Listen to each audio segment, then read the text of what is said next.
Mario is about as kid-friendly as video games can get.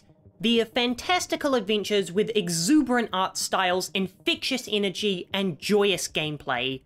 So what happens when Nintendo decides to get dark with the franchise and input elements that would be more at home in more mature titles? Today, I want to take a look at moments in Mario games that could be considered horror game moments. Some clarifications before we begin. I'm not looking at spin-offs like Paper Mario and Luigi's Mansion, because that could fill a whole video on its own.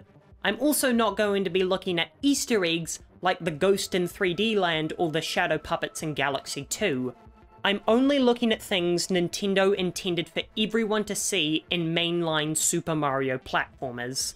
Let's start with the most prevalent horror trope across the franchise and explore the boos. The boo is a peculiar enemy in Mario titles, and they seem to be designed around the fear of monsters hiding under your bed or in your closet. Whenever you check those places for monsters, there's never anything there. This is reflected in the boos only being able to chase you when you're not looking.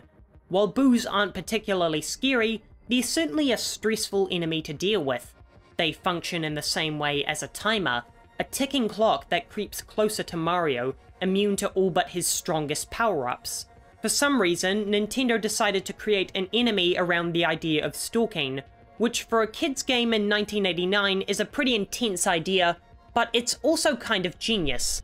But then everything in Mario 3 is genius. When you know you're paving the ground for 2D platformers with every game you make, you should be fully aware that people are going to take your basic ideas and evolve them into their own games. And I think the boo is what led to the creation of the excellent chase sections in Celeste, a faster, more intense boo section that fully explores the terror of being stalked in a platformer. Next is the Angry Sun from Mario 3. This enemy has never returned in a meaningful way, and I want to explore why this might be, as well as the implications of the sun. Mario 3 is not a gimmicky game.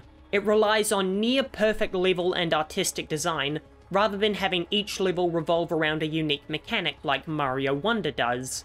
This is why the Angry Sun levels are such anomalies. It certainly makes the level stand out from the rest of the game, but it's such an odd decision. I love it because it turns the level into a rhythm game, having to jump at certain times, albeit not a complex or hard rhythm game.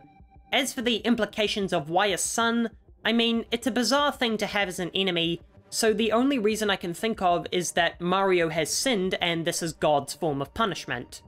The rest of this video only concerns one game, and many a person have spoken about how messed up this particular game is, so much so that it might as well be a horror game. Mario 64 has a lot of messed up elements.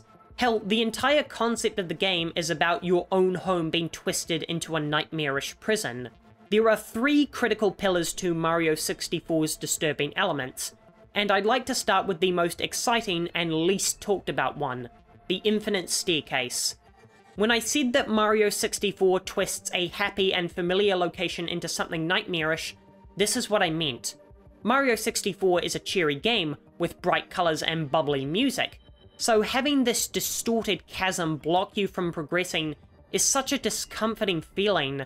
I love how it takes a place that Mario and the player associate as the safe space in between levels, and shows you that even your sacred hub area isn't immune from the curse Bowser has placed upon the castle. The music combined with this looping staircase creates this feeling of nausea as you ascend further and further into infinity. It gives off this sense of madness that's infecting you, that there's no escaping from this infinite void, and that Bowser is just toying with you. Next is Unagi the Eel from Jolly Roger Bay, and this is honestly one of my favourite jump scares in gaming, and I hate most jump scares in gaming. What's so great about this scare is that it doesn't try and freak you out with a loud music pitch or scream. I hate when horror cheaply tries to make you flinch with unpleasant audio. The scare is unexpected, and while not feeling out of place, you have to swim pretty deep to find the eel at the bottom of the bay. This is Mario 64's idea of the tension before the scare, like when the babysitter is looking around the living room for the slasher before he jumps out. Mario 64 is hiding the build-up to the scare in plain sight with its light, jaunty music. You'd be forgiven for not realizing that you're swimming to the bottom of a monster-infested lake. The final scare to talk about is the infamous piano in Big Boo's haunt. Now, there's actually a lot of complexity to making this scare so effective by combining the art design, music, location of the room, placement of the piano, Mario's move speed, and the use of a directional stick instead of a D-pad. Nintendo has created a unique sensation that I like to call a dick move. Super Mario is one of the most beloved franchises in gaming, but Nintendo has sprinkled in a few disturbing elements to the series that make it stand out from the rest of the crowd. We'll never know why the developers thought to include these scares in kids' games, but I am thrilled that they did.